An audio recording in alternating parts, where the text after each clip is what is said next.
Casinos, the last great melting pot in this country besides the Department of Motor Vehicles and Taco Bell. Nothing screams life, liberty, and the pursuit of happiness quite like watching a 78-year-old widow put her entire 401k into one of those Buffalo Bills slot machines, only to be retrieved by a caretaker from the home that their heavily neglected children put them into. Anyone can take their chance at a casino. Whether you're a young athlete with a bright future ahead of you gambling until 8 in the morning right before a day game, or maybe you're a soon-to-be bride who wants to blow all of her money while her bridesmaid Shannon blows someone who's not her husband. You'll be welcomed with open arms by the suits who see you as nothing more than just a product. Even though casinos seem like a relic of times past when people had a disposable income and could smoke indoors while putting their cigarettes out on the arms of their children, they still maintain their image as a beacon of vice for anyone hoping to forget that they missed out on their son's entire childhood because they were too busy looking at spreadsheets and binge drinking. And at least you don't have to worry about whether or not alcohol still loves you. Casinos have expanded their domain far beyond just being a place to risk the future of your entire bloodline just because you got drunk and confident. They become a full experience that can be enjoyed by the whole family. Sure, casinos may be targeted toward retirees,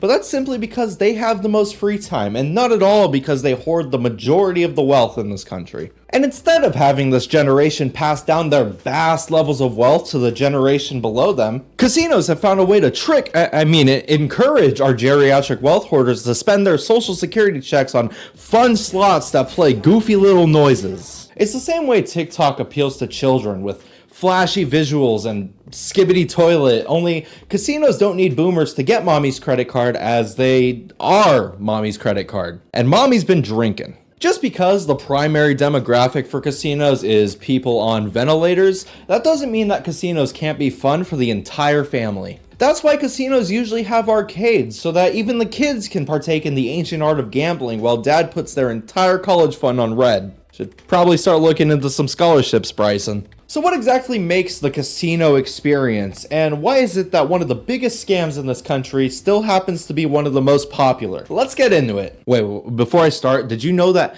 99% of you guys aren't subscribed? Kind of messed up, kind of mean. Just press the button. I would really appreciate it. Hit like, hit subscribe. It really just makes me feel good, and I would really appreciate it if you did that. I got this green screen on my mom's Amazon Prime account, and I'm going to be hearing about it for months, and I really need to justify it, so please, if you could just like and subscribe, I'd really appreciate it. Isn't it cool how they let you trade in your real money for these little plastic circles? I love money! While parking at casinos is usually really easy, I mean, just look at these parking garages. Most casinos usually have some sort of valet service. Now, I've never used a valet service because my money does not roll like that.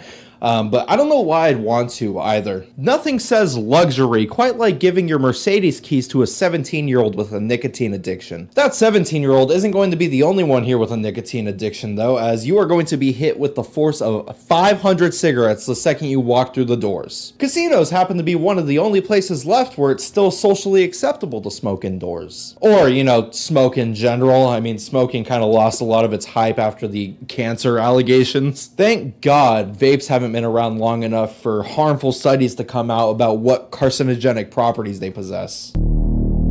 Be sure to take a walk around the casino to see what interests you most. Big Casino would like you to sit down at the first flashy game you see, but everyone knows that only old people are supposed to do that. Which will be demonstrated by the fact that 1 in every 4 slot machines you pass will be occupied by a woman with a walker and no next of kin, just mashing buttons until the early bird special kicks in at the buffet. I feel like most of this video has been centered around making fun of old people, and I'm sorry.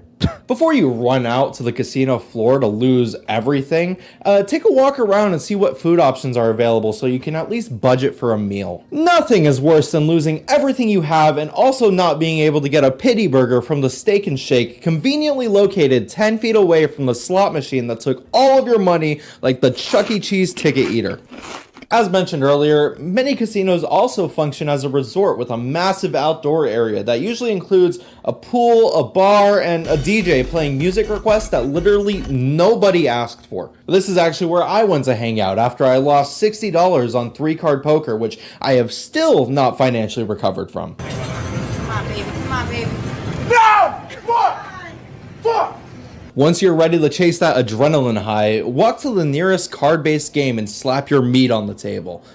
Figuratively, of course, you should not have drank nearly enough by now to do that. You want to be sure to set yourself a budget for each game you play. Don't worry though, this budget is just for your own peace of mind and serves absolutely no other purpose, because once you lock in, you're going to stay at that table until you've lost everything. Do yourself a favor and just stay away from slots. Slots are meant to serve those who are most dopamine deficient, which just so happens to be 98% of my generation. Seeing as I have the attention span of a fruit fly, I know to stay the fuck away from these games because they will take everything from me. Like, I know that within the next 5 years, casinos are going to start rolling out slot machines with a screen reserved exclusively for Subway Surfers and Family Guy clips. And in case they haven't thought about that idea yet, I would love to sell my ideas to you, MGM. I would much rather not give my ideas to those at Caesars Entertainment, but I am just a businessman looking for a price. Whatever game you choose, just keep this little rule in mind. If you lose, then the game was rigged from the start and you had no chance from the beginning. But if you win though, you just found your lucky game. In both cases though, you will lose everything, so it really doesn't matter. Casinos can be fun if you know when to step away. For me, that moment is before I even sit down because I do not have a disposable income or a strong enough will to stop when I'm hot. At the same time, I will never be able to buy a house in this economy without a little extra help, so I really have no choice but to just keep gambling. Gambling is also just a really easy thing to do. When they give you those little chips with the numbers on them, it doesn't even feel like you're playing with real money anymore. Like, I was playing a game and my cards were awful, but because I only had a $10 chip and it was a minimum $20 bet for the table, I decided to test my luck and throw the $10 chip in to see if I'd maybe, beat the dealer. Spoiler alert, I lost, and I immediately felt awful for wasting that last $10, but that's the thing, it was just a piece of plastic. It didn't feel like I was playing with real money. Like, I was just putting a little piece of plastic in, trying to make more pieces of plastic. Why does piece of plastic have to be tied to real dollar?